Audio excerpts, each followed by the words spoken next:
सरकार द्वारा बैनामा एवं रजिस्ट्री प्रक्रिया के निजीकरण के प्रस्ताव के विरोध में मंगलवार को तहसील बूढ़नपुर बार एसोसिएशन के अधिवक्ताओं ने अध्यक्ष मिथिलेश सिंह की अध्यक्षता में विरोध प्रदर्शन किया।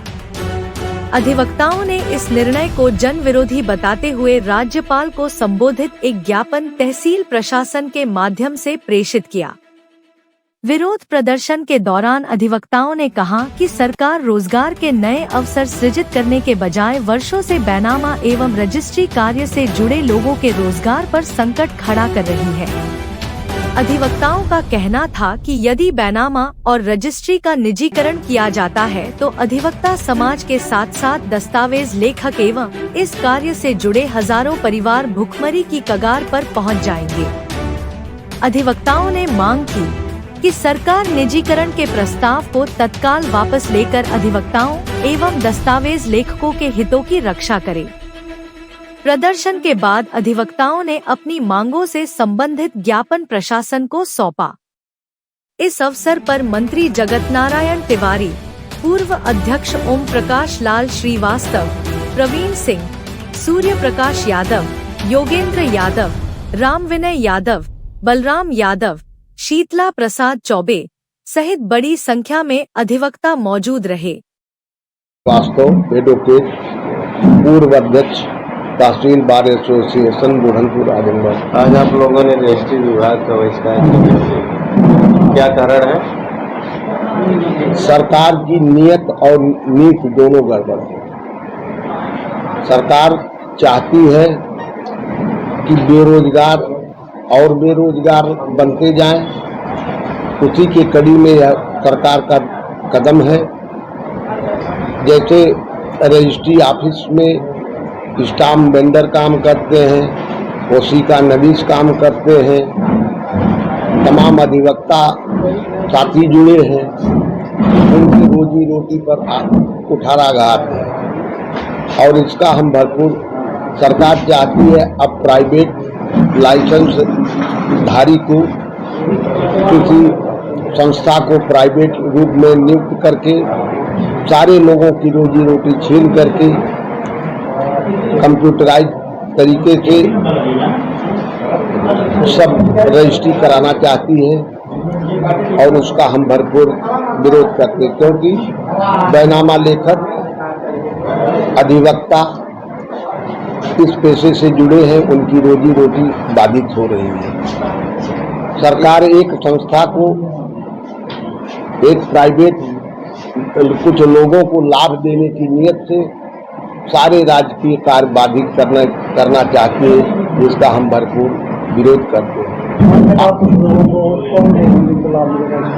इससे प्राइवेट कंपनियां जो बनेंगी वह जनता का भी दोहन करेंगी, फर्जी तरीके से सारी कार्यवाहियां संपादित होने की प्रबल आशंका है। जैसे पूर्व में कलकत्ता में बैनामा होता था, हमारे बूढ़नपुर तहसील का कोई व्यक्ति जो निरीह था उसका बैनामा कलकत्ता में हो जाता था और वह तहसील में भटकता था और भटकते भटकते जो है तहसील में अपनी जमीन बचाने के लिए वो मर जाता था। जमीन भी नहीं बची, वह स्वयं मर गया। वही स्थिति प्राइवेट संस्थाओं को देकर के यही कार्य फिर पुनः शुरू होने जा रहा है, जिससे हमारा अधिवक्ता समाज बहुत दुखी है। इसका 1% भी अब नहीं है, मतलब किसी पॉजिटिव वे अगर किया जाए जो नया से यह सरकार चाहती है कि किसी व्यक्ति के साथ कोई दुर्व्यवहार ना हो, ना ही दुरुपयोग किया जाए। जैसे सरकार की यह मंशा है कि इस रजिस्ट्री ऑफिस में दोहन की गति चलती है, ऐसा कुछ नहीं है। जो बैनामा लिखाता सरकार को रसूम देता है और ज़्यादा से ज़्यादा हमारे अधिवक्ता और ओसी का निवेश को थोड़ी सी फीस दे देता है, वह फीस न अधिवक्ता पावे, ओसी का निवेश न पावे, यही सरकार की मंशा है। वह मैनुअल के अनुसार तो हम लोग फीस थोड़ा सा पाते हैं, रसीद देते हैं, वह भी हमारी बाधित हो। इसमें कम से कम हमारे इस व्यवसाय से, इस कार्य से लगभग 5 लाख 10 लाख लोग प्रभावित होंगे, परिवार प्रभावित होगा, बेरोजगारी और बढ़ेगी। क्योंकि जब कोई काम ही नहीं तहसील स्तर पर रह जाएगा तो हम लोग करेंगे क्या? इस नाते अपनी रोजी रोटी बचाने के लिए सरकार का हम भरपूर विरोध करते हैं। यह सरकार की नीतियां जो है जन विरोधी है, किसी भी तरीके से किसी भी जनता का कोई लाभ नहीं है। फर्जी लोगों का, फर्जी गुंडागर्दी और जो है भ्रष्टाचार का चारों तरफ बोलबाला होगा। ऐसी पद्धति से हम इसका भरपूर विरोध करते हैं। जब तब तक लड़ाई लड़ते रहेंगे जब तक हमारे सांस में सांस है, तब तक विरोध करेंगे। जब तक हमारी मांगे नहीं पूरी होती हैं, यह सरकार अपनी जन विरोधी नीतियों को वापस नहीं लेती है, तब तक हम विरोध करते रहेंगे। जो भी है इसके लिए कुर्बानी देना होगा, हमारा संघ भी देगा, हमारे अधिवक्ता समाज के लोग भी देंगे, उसी का नबी समाज के लोग देंगे, और साथ ही साथ जितने भी मुंशी हैं, स्टाम्प बेचने वाले हैं, सब इसके सहयोग में रहेंगे। और भी कार्य बाधित है इससे? निसंदेह सारे कार्य बाधित होंगे। न्यायिक कार्य से विरत है। जब हम धरने पर बैठेंगे, हम अपने मांगों को लेकर के कार्यवाही करने के लिए बाधित होंगे, तो निसंदेह हर चीज प्रभावित होगा। सरकार क्या चाहती है? बेरोजगारी और बढ़ जाए। रोजगार तो नया किसी को दे नहीं रही है सरकार।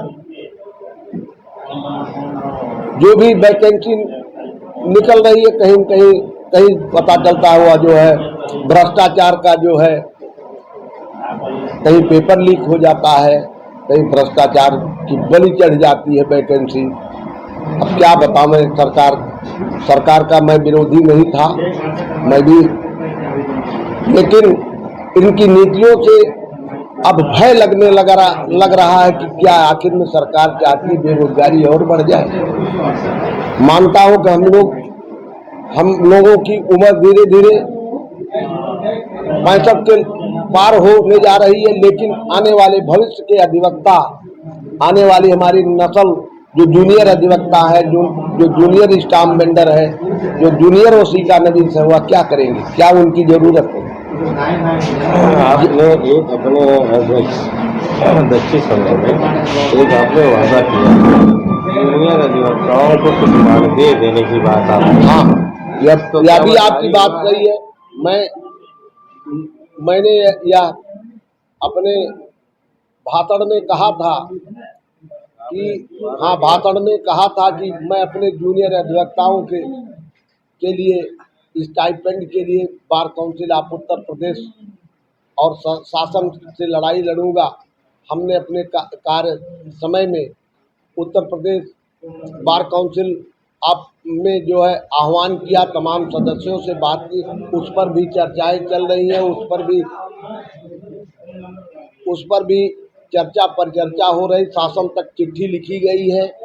लेकिन सरकार माने तो हम तो अपने जेब से दे नहीं पाएंगे। हम इतने से आप मांगे थे कि अपने bar council of Uttar Pradesh से मांग किए थे। Bar council of Uttar Pradesh ने सरकार को पत्र लिखा था है, लेकिन अभी तक उस पर कोई कार्रवाई नहीं हुई है। आज भी हमारी मांग है कि हमारे जूनियर अधिवक्ता, आपने अपने कोष से कहा ऐसा कोई वादा नहीं था। बूढ़मपुर बार एसोसिएशन कहाँ से देगा? इसके पास इतना बड़ा कोष कहाँ है? हमने कहा था कि हमारा जो भाषण आप पूरा निकाल लीजिए। मैंने कहा था मैं जूनियर अधिवक्ताओं को प्रारंभिक स्टेज पर साल भर या 2 साल तक कम से कम 1000 रुपया उनको जो है सीखने के लिए, पढ़ने के लिए, पुस्तक के लिए सरकारी सहायता दिलाने का प्रयास करूंगा।